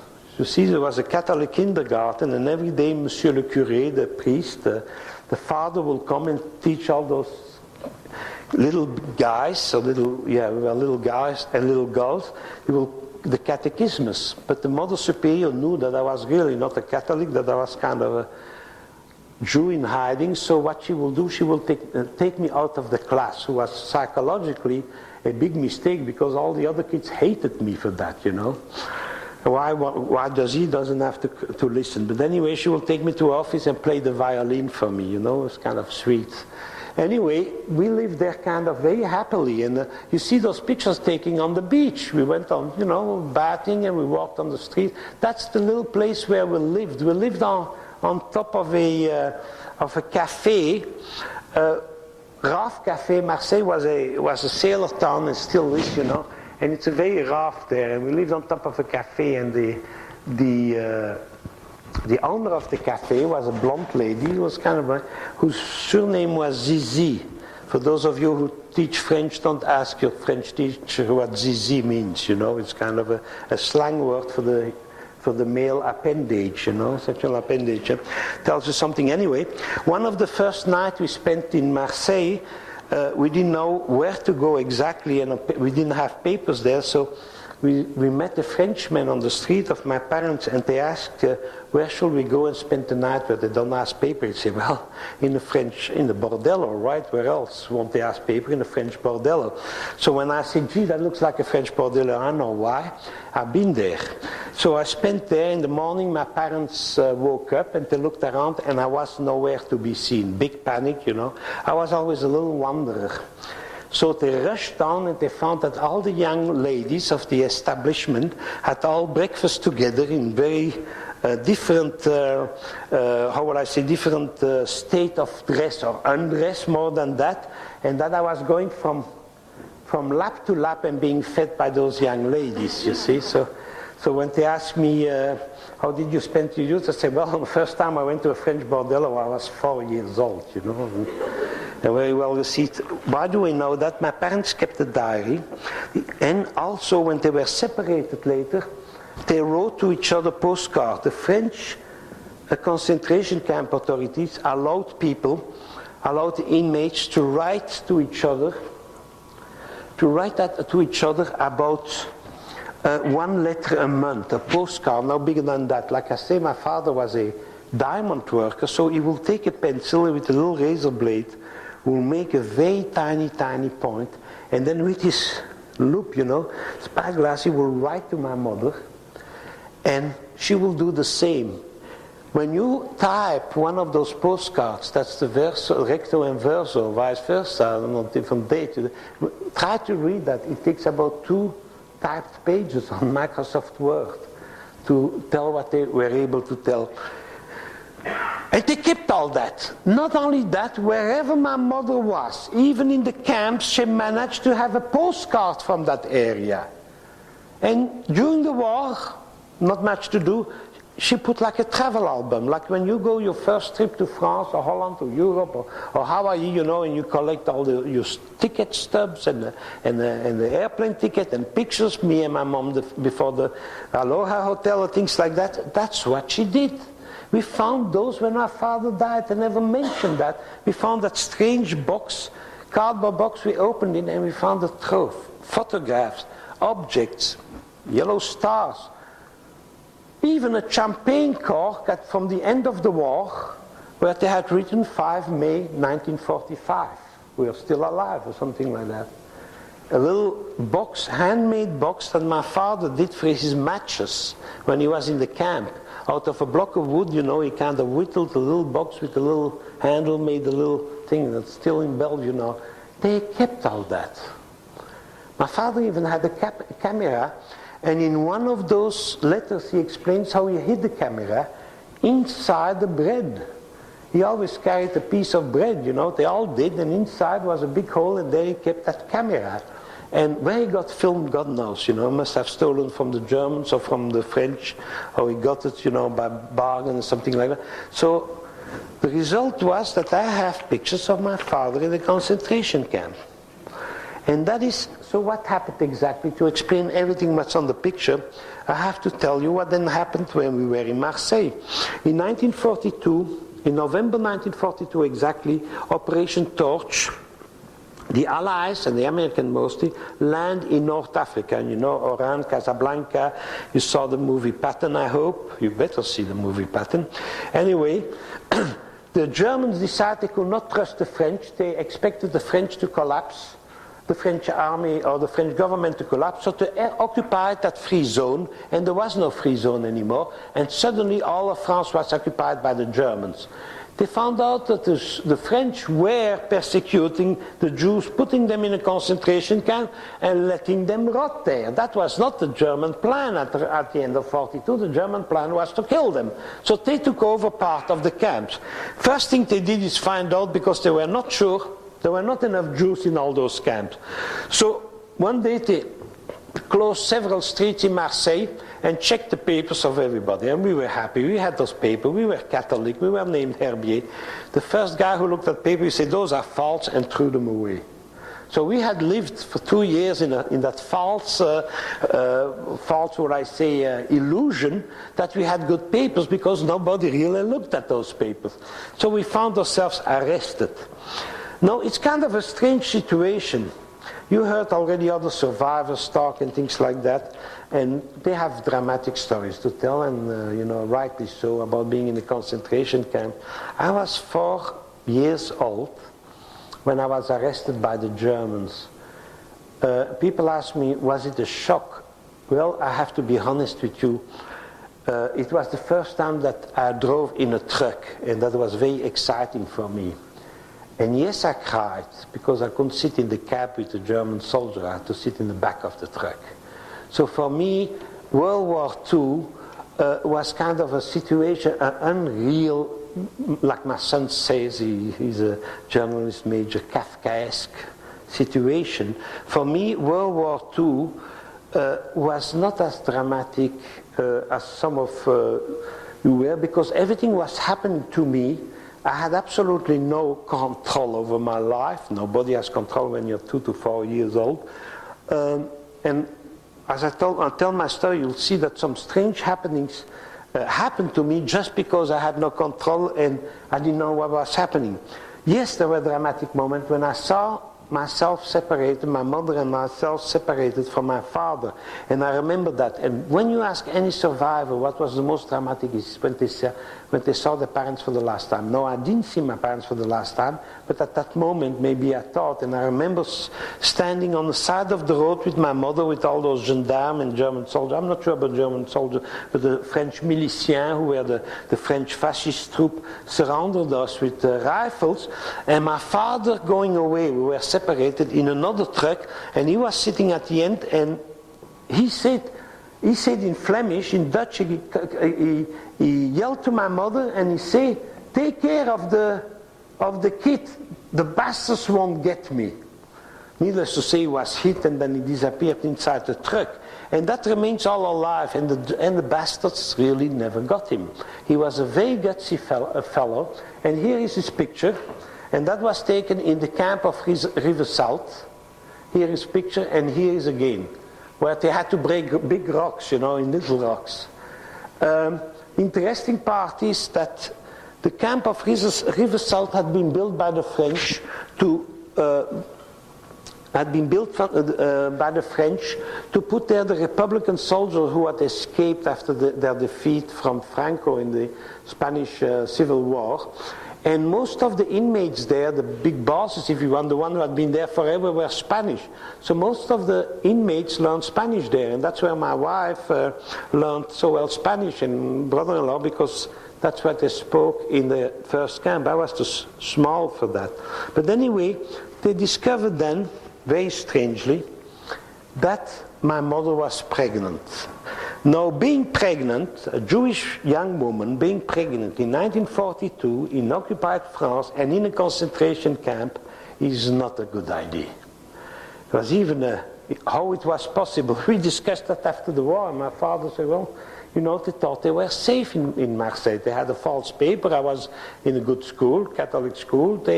My father got money regularly from his family, from a cousin who used to work for the underground. No questions asked where the money came from. So they were kind of happy. They decided it was time to get a second child. Can you imagine that in 1942? How young and innocent they were. So anyway, the French commandant of the camp of Rivesaltes found out that my mother was pregnant. By law, he should have sent her to Drancy. It was already the German. Drancy, who was the concentration transit camp where they sent all the Jews, French Jews, to Auschwitz. Luckily, my mother was one of the desirable Jews. She had a Belgian passport. My father was Polish. Not that he had been born Polish, not that he had been born in Poland, or that anybody was Polish. The problem was my grandparents came in Belgium in 1881. And at that time, nobody thought about becoming a citizen. That didn't mean they had no passport. They settled in Belgium. My father was born in 1907. At that time there was no paperwork, there was nothing. They didn't even register him with the Belgian government because nobody thought of it. Suddenly, in 1940, when he tried to escape, he discovered that he was not a Belgian citizen. He discovered that before, when he didn't have to do his military service. Now, when you're 19 in Belgium, and at that time they had military service, and he went to the board, they said, you're not on your list. He found out he's Polish. Now, you know, he could have become Belgian and sign the paper and go for 2 years in the army, but he preferred to remain Polish because he didn't have to go to the army. And he will regret that the rest of his life, needless to say. So anyway, he found himself with a Polish passport and so on. The French were not sure on what side the Poles were. That was another joke. So my father had come to convince him that the Polish was Poland was the first army, the first country who had been occupied by Germany. So the French commandant said, so that makes them our enemies, right? Because they were on the side of the Germans. So it was kind of a screwed up history. He had to stay in River Salt and work as a slave labor, like I showed it. And my mother was sent in a little village called Gras. It's a very strange thing. They built a concentration camp for my mother alone. They found a little house, 2 rooms, built in rocks. That's all. By the way, I went to visit it later. Still have pictures. On top of a hill, in middle of a village where there were only 4 other families. There they built a little house, put a little fence around, and 4 gendarmes watching my mother 24 hours a day. At least for the first few days. She was pregnant, she was sick, she was, puking all day, she was hungry. They didn't feed her. The farmers gave her some food, and the farmers were very nice. Those 4 families were tremendous for us. And then there was that 4-year-old kid. And that 4-year-old kid wandered off, and the gendarmes really didn't care. So what happened to me, I found that out in reading my parents' correspondence. Every morning at 7 or 8 o'clock, I will leave home without saying, and I had a bottle. I had an empty wine bottle. You know, that's the only bottle you find in that part of France, is empty wine bottles. And I will disappear and come back only at sunset. And my mother would ask where I've been, and I will say, wherever. What I was doing, I had met that little girl here, this one, whose name was... And her job, she was my age, her job was to watch the goats. So every day I will meet her along the road, and we will go up in the mountains and watch the goats for the whole day. She will bring me food, that's why I liked it. Plus she was a little girl. We had some little games together after the war. I didn't know if she, in the 1960s, I went to visit her. She was by then, kind of a big lady with 3 teenage kids. And I had told my brother that, we had seen the goats doing, so, we'll try the same thing. And I was wondering if she remembered that, and the first time I saw her, and I started to smile, and she started laughing. I said, yes, she remembered that, So anyway, that's kind of funny, And so I spent the whole day, and I learned how to milk the goat, and that was why I had the bottle I will drink. And I will bring my mother goat milk, pieces of bread or cheese that I got for the farmer, because they paid me for watching the goats. And it's kind of interesting because I have a picture of 1960 where I'm still with her watching the goats, because she did that the rest of her life, And they had a lot of goats and good cheese too. Anyway, I fed my mother. Not only that, I was a collector. I still am. I collected every piece of metal I could find. And when one of the farmers, you couldn't go to Lowe's or to Home Depot at the time, looked for an old nail of a hinge or something like that, he went to me, and I had that wooden box with all kind of pieces of metal I had kept through the whole war. I schlepped that box back and forth. It had a little handle. I carried it till about 1945, and I came to Switzerland. They took it away from me. Anyway, that was how I spent, you see those yards in 1943. Now that picture, you see that picture is taken with a little girl, how I look at her, and she looks kind of demure. Looks a little bit like Princess Di, when she met you. Anyway, 1943, my brother was born. He was born in a army hospital, in a German army hospital in Aubenas-Ardèche. The interesting part was that the two witnesses to his birth were two German officers. And my brother is a little bit strange, maybe because he was born there. He's always proud when they ask him for a birth certificate that it's signed by two German officers with the stamp of the Wehrmacht, you know, with a little eagle and you know, I mean, you have to have them. I mean, it's kind of interesting. So anyway, he was born in a German hospital, and the strange thing is that German hospital, it was a French hospital occupied by the German, was used for all the German soldiers who had suffered whatever they suffered on the Ostfront, fighting the Russian. The result was that they had all people there with one leg, you know, frozen, two legs frozen, no arms, things like that. And every day they had to bury one of those poor German subs, you know, who had come back from Stalingrad or battles like that.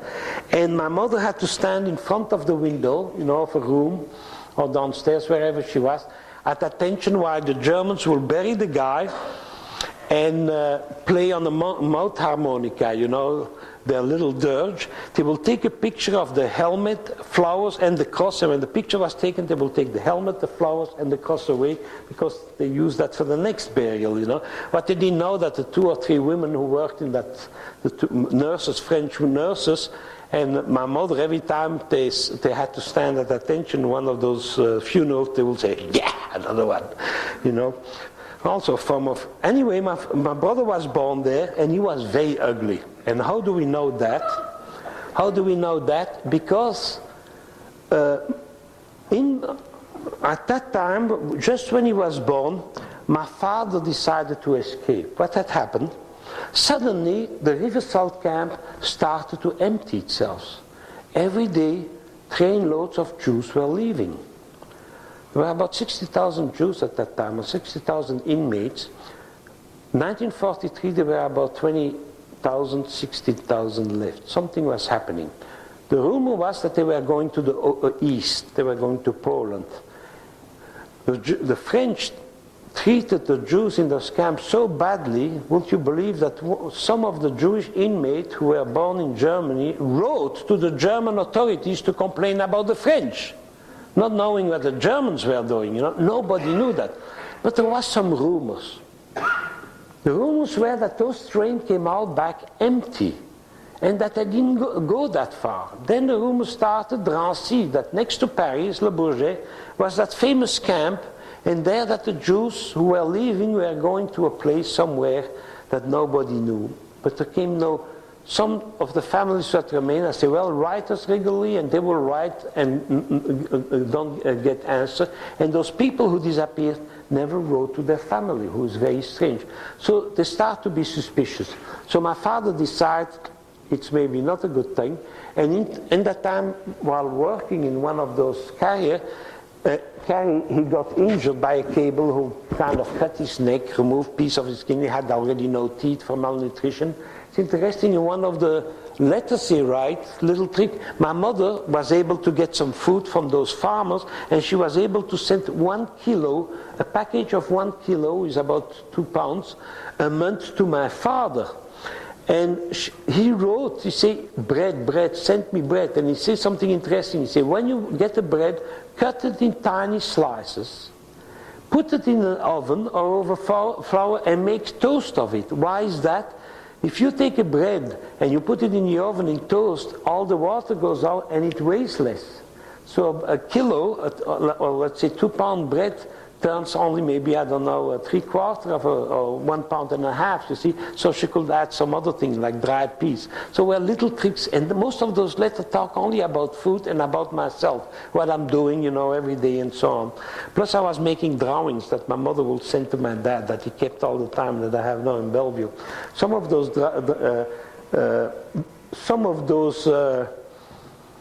drawings are very strange, because I had a friend who was a child psychologist, and I showed her the drawings, and it's all bombing and Germans and people hanging.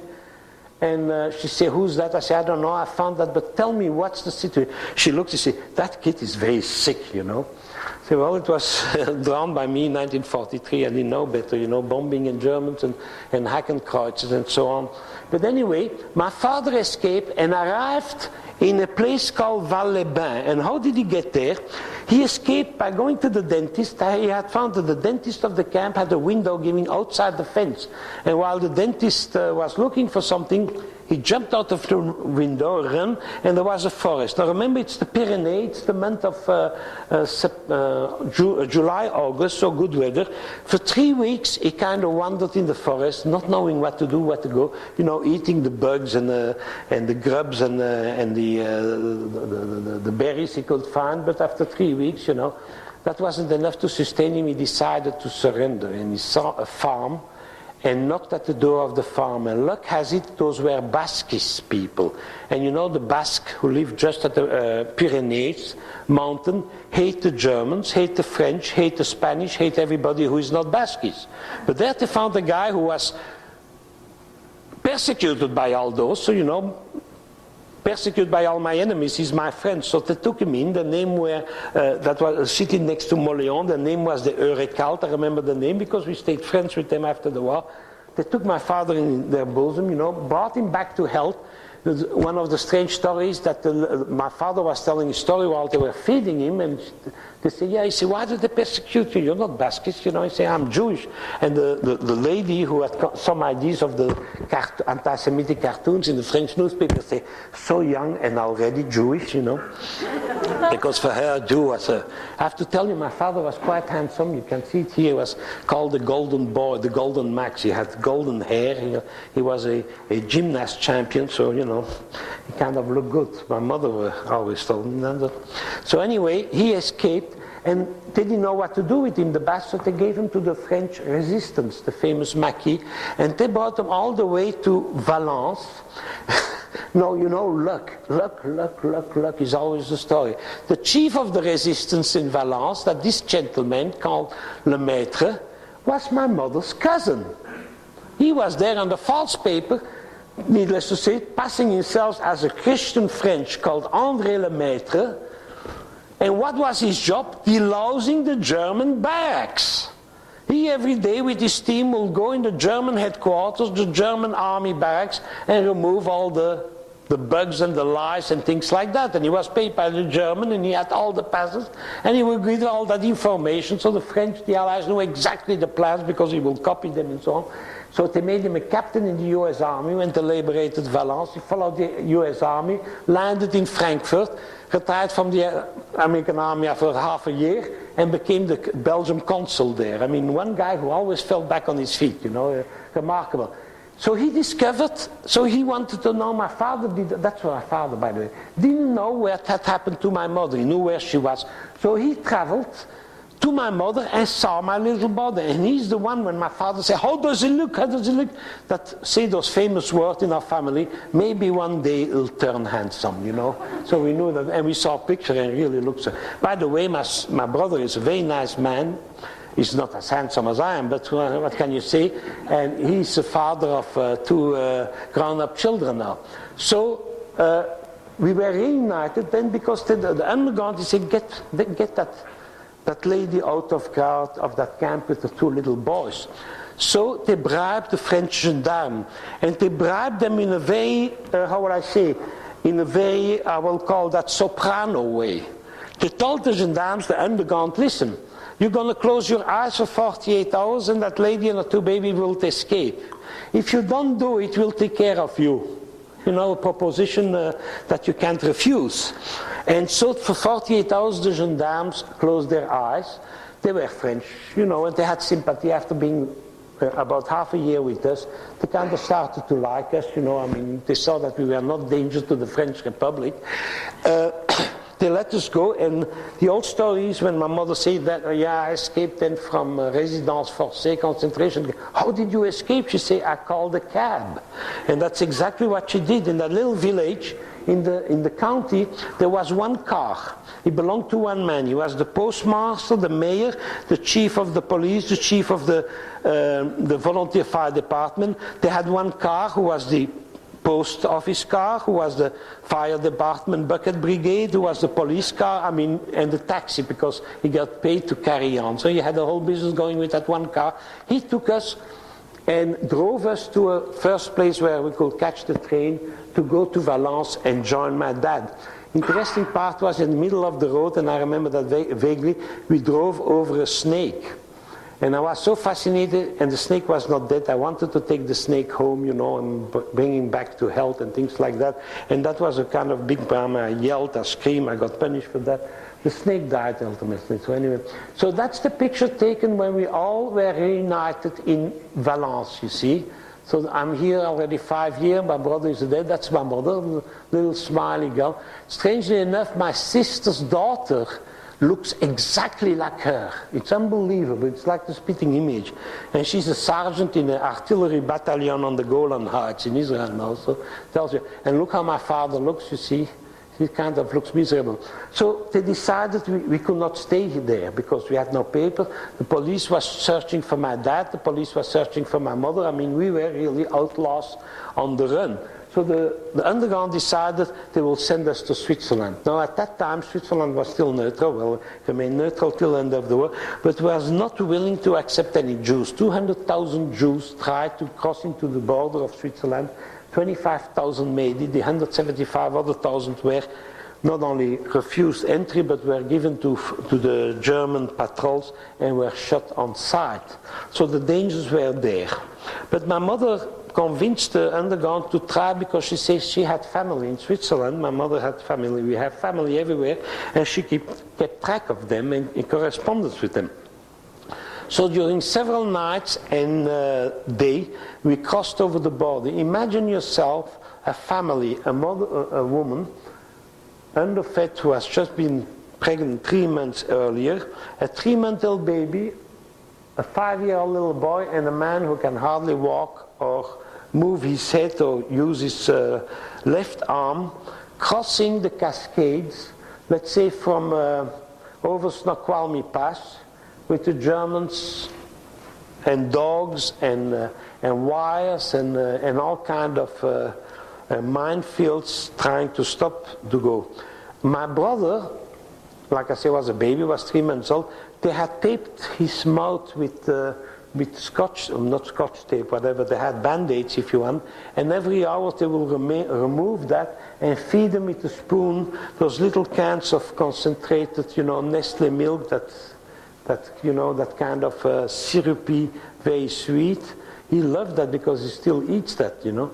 And when he was fed, they will put that he wouldn't cry. Now I have to tell you, we got a sister who was born in 1948, and my sister and I, we got along pretty well. And we always decided that the biggest mistake of World War II had to be to remove my brother's tape from his mouth, you see. We kind of ganged on him. Anyway, that's how I looked then. Wasn't that beautiful? Anyway, we managed to go and to arrive in Switzerland. Oh, by the way, those are pictures of the camp of Riversalt, how it looks now. You see, they just made the movie, and that's a view of the camp. Anyway, we arrived in Switzerland in September of 1943, and the guards stopped us at the border and told us we couldn't get in. They put us in a room. They put my parents in one cell, and they left me out of the cell, me and my little brother, and the Swiss guards played with me and fed me. Can't remember, but boy, it tasted good what it was. And I remember that so well because one learned me a little trick with matches and things like that. It was kind of a strange story because I always say that you don't have any souvenirs from before 5 or 6 years. What you remember, your memory, all you really remember is what told you. But I know for sure that I have remembrance of that time because there were times where my parents weren't with me. I went back to those places I recognized. They looked a lot smaller than they look in my memory. And last year, in November last year, I got a letter from the Swiss government asking me if I was interested in my file. I said, what file?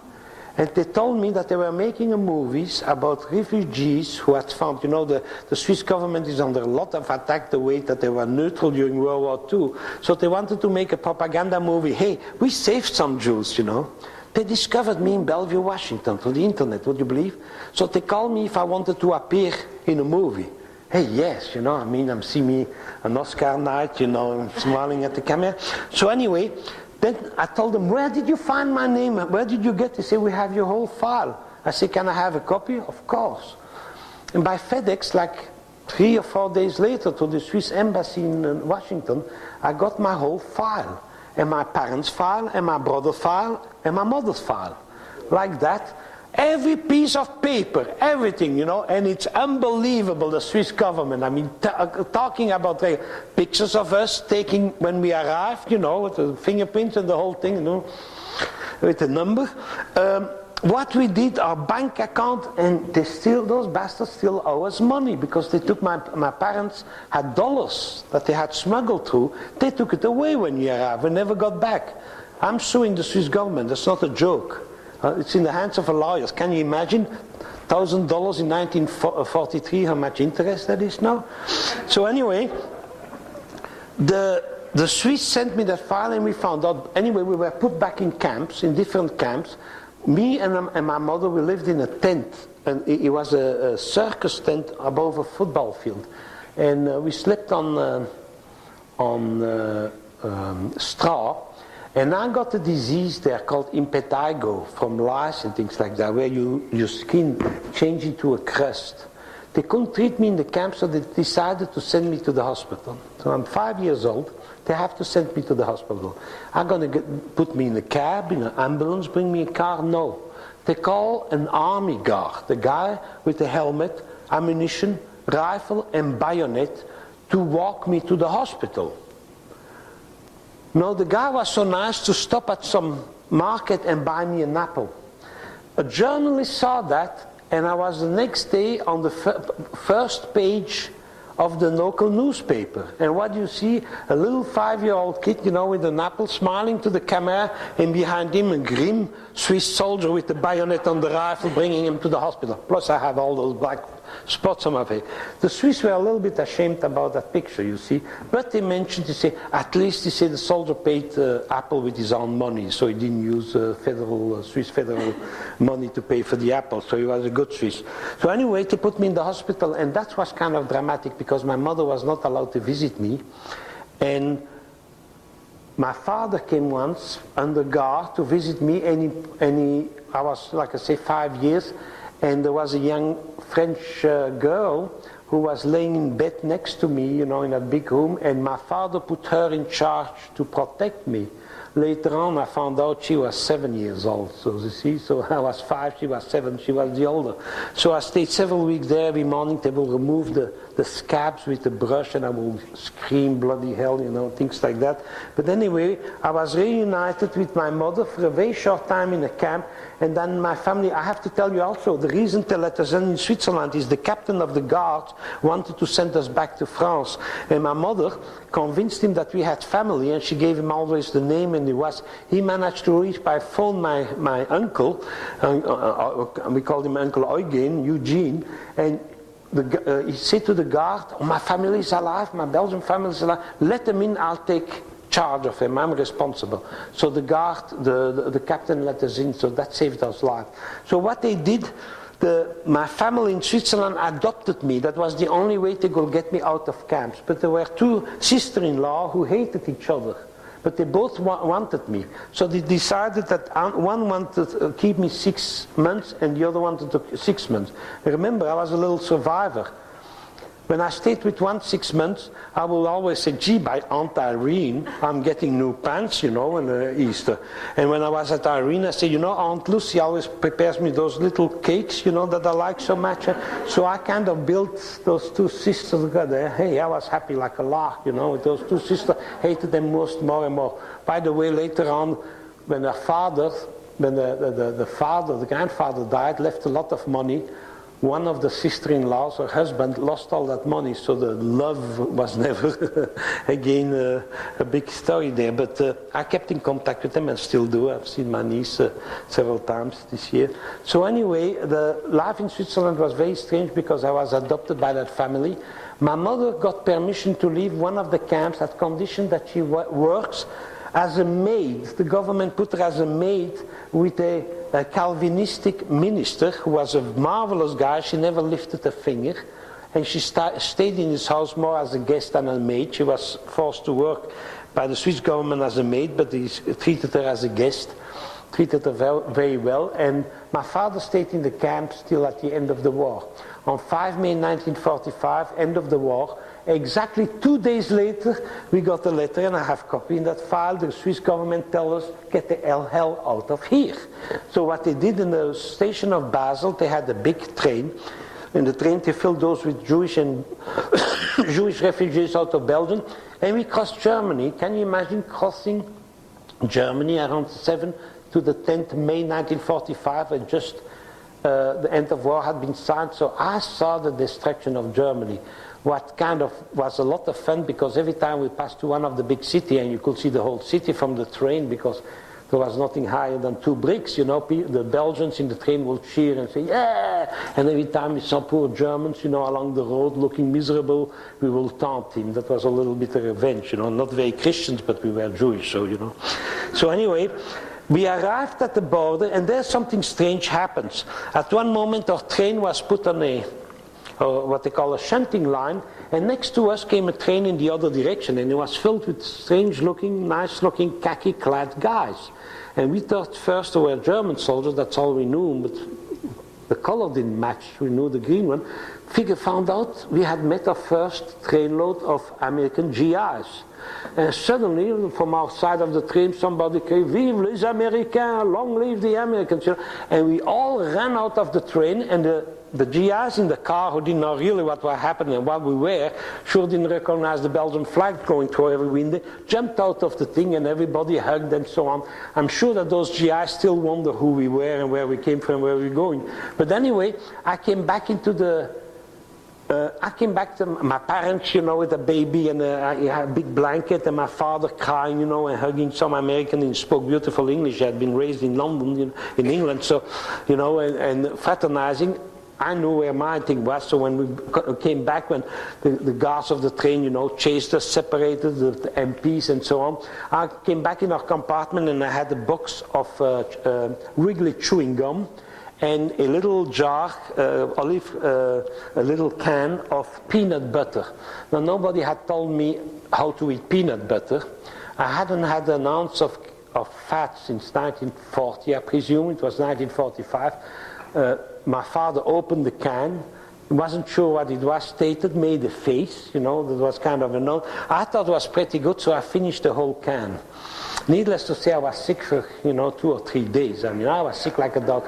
Next time I tasted peanut butter was 1976. So anyway, the chewing gum was also another story. That was all new for us, chewing gum. And at one moment, my father said, "Where is your chewing gum? Spit." I said, "Spit what, you know?" So I had to figure out that you didn't swallow chewing gum once that the taste of the sugar was gone. That was, by the way, my father said that with Camel cigarettes, or Lucky Strike, you know. He got his first taste of a carton of Lucky Strike cigarettes in khaki package, you know. So we were kind of pro-American, and said, "Gee, that's the country that we were." So we came back, and we were quite lucky. We came back to Belgium, and we found out that the rest of our family was gone. The only who had survived were my grandparents, so it was a very strange story. But they managed to survive thanks to the help of a village. But there were other stories who are not so. When we were in Marseille, I have a book here. Some of you can look at it after that. That book, can we show it like that? Yeah. Contains 70, that's only one volume of 2, contains 79,000 names. Those are all the people from France who were deported and sent to Auschwitz, Treblinka, Majdanek. The only person I know who read all the 79 names, 79,000, is my mother. Those post-it names of her family members, you see, who were deported. And suddenly we found one name on convoy number 69, Jules Herschkowitz. It's kind of misspelled.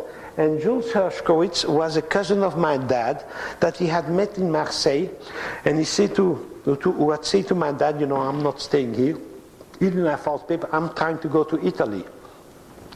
And we don't know what happened to him. In the 1960s, when that book was published, and like I say, my mother was looking through, Suddenly she found the name. She said, oh my God, Jules Herschkowitz landed in Drancy, who was the transit camp to go to Auschwitz out of Paris, you know. She said, so they caught him, because we hadn't heard from him. And I'm a historian, and I have done a lot of research. And now I found out those lists are not done alphabetical, they're per convoy, and that's, like I say, convoy 69. Perchance I found a book called the Holocaust, the Atlas of the Holocaust by Martin Gilbert, and there they talk about the Paris deportation of 15 May 1944, and they talk about 878 men who on May 15, 1944 were deported, and that's convoy 969. That's the convoy where my uncle was. And strangely enough, here is Auschwitz.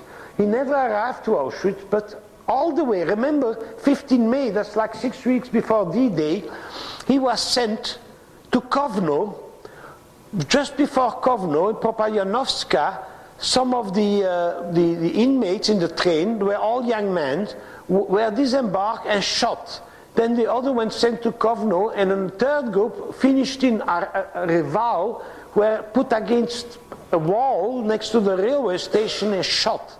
Why would the German take all those 878 guys, drive them 1,200 miles all the way to Reval to shoot them there, when they could have done that there? That's the big mystery. Interesting part is, how do they have the list of all those people?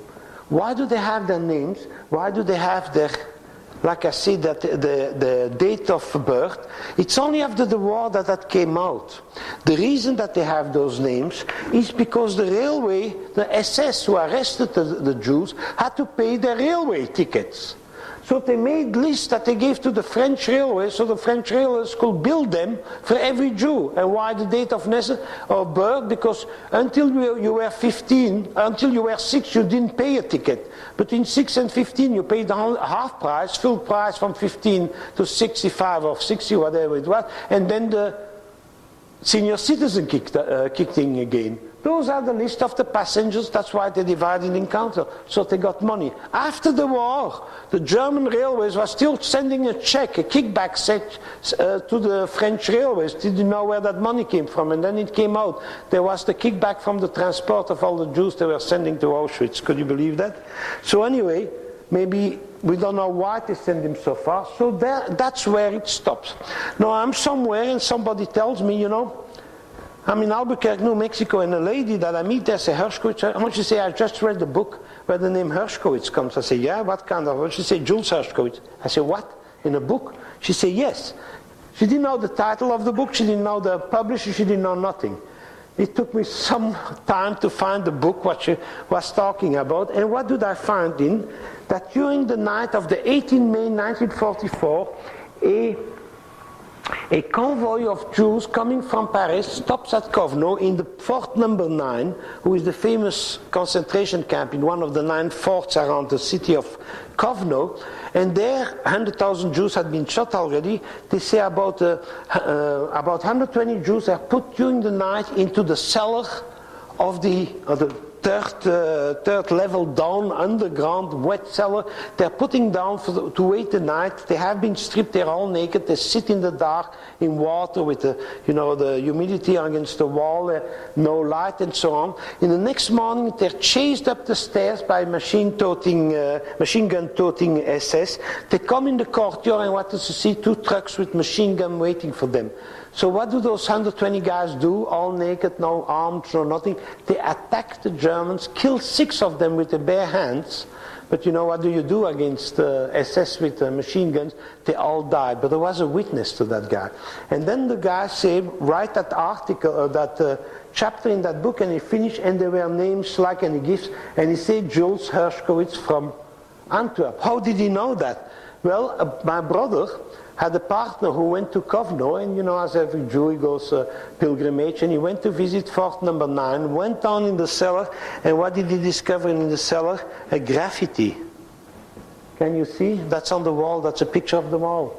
Herschkowitz, Jules, Antwerp, 18/5/1944, caught in Monaco, so he never reached the Italian border, via Drancy, Paris, Kaunas. And the date, 1844, Fort 9, liberated. It was liberated 3 months later, you see. So that's where he died. So that we know how he died. My mother had a sister, a younger sister called Elsa. She was a young woman, 23 years. In 1943, she was 23 years, and she was the teacher in the kindergarten.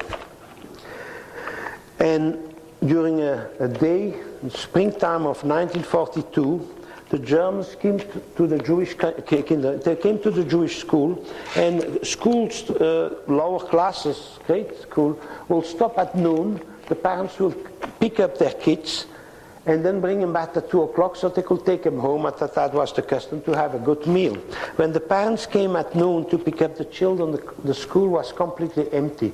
The Germans had come with truck and had embarked all the teachers and all the kids and sent them to the death camps. So can you imagine, you're a parent, you go and fetch your kids from school and the whole school is empty and nobody knows what happens to them. Now she was a state employee, of what we call a federal employee, because she was a teacher and paid by and the Germans were not allowed to even touch her, but she voluntarily, we believe, we don't know exactly, she volunteered to go with those children, not to let them alone with the soldiers. She wasn't alone. The other teacher was called Ada Balkan, went with her, and we never knew what happened. Now, after the war, when we came back, every day around 6 p.m. there was the news on TV, on radio at the time, and we will hear the list of names of refugees who had come back from the concentration camp. And I remember that very clearly. My parents sitting on the radio with my grandparents, sitting on the radio, and every time they heard a name they recognized from before the war, there was all kind of joy and hugging and so on. Another one they couldn't get. And suddenly we hear Ada Balkan. And for me, when I remember that, the hair going up, the joy of my grandparents, because they were shattered. The little young girl who was so promising, she was a very nice girl, a very kind of, how will I say, enjoyable young lady, had been sent to Auschwitz to her whole class, but the other teacher came back. So we knew exactly where she lived. We were friends with the parents. So the next day we all dressed in our best and walked to the city who had been bombarded and still looked awful, to the house where the Balkans lived. And when we arrived there, we knew something was wrong. There was an ambulance and 2 policemen in front of the door. And when we went up, what we had heard, she had come the night before home. The mother had bought on the black market. They were still rationing some eggs to make her cake, because she had been for 2.5 years in Auschwitz. What do you give her? And when she came back, she didn't want to eat the cake. She hugged the mother. She didn't say a word. She said she wanted to sleep. She went up to a room on the 3rd floor. During the night, she opened the windows and jumped. We were never able to hear what happened to her or to our niece, but maybe it's better that we don't know. 23-year-old young woman in Auschwitz, you don't want to know how she finished. But anyway, that's the story that we never figured out. All the members of the family, the side of my grandmother, of my mother's side, they were all wiped out. Half of my father too. My grandparents survived because the Queen of Belgium took them under the wing. My grandfather had been kind of a big known guy, and she put him in charge of one of her castles, little castle in a mansion, where she protected Jews who were over 65. Not only that, she went personally to the commandant of the German army in Belgium and told them, she said, listen, you can help me save some Jews, or if the Allies win and you don't help me, you'll hang. I mean, that was the mother queen. The son kind of worked with the Germans, he was forced to abdicate. But that was the old queen, Queen Elizabeth, who was, by the way, from German descendant and quite a renowned aristocrat. And General von Falkenhayn said, okay, you can fill your house with Jews, with all Jews, and I will leave them alone. Didn't keep him from being hanged after the war, was okay. So anyway, she kept those, and my grandfather was, and my grandmother stayed there. My grandmother was young there, but she was filled in as a maid, so they kind of, so the whole story was, you had to have luck, that was all. So that's about the end of my story. I came here in the United States in 1966 and became a citizen in 73, joined the Navy, and had a nice career. Retired last year from the Boeing company after 30 years. And I have a son now who is a lieutenant on a frigate somewhere in the Far East or in the Middle East, God knows where he is, but having the time of his life, you know. It's a war where he can get hurt. So anyway, I thank you for your attention. I thank you for the way I've been received here in Everett. Like I say, I had my own marked parking space and can use all those gizmos, you know. Boy, I'm happy. So thank you for your attention. If you have any questions, please feel free. Thank you.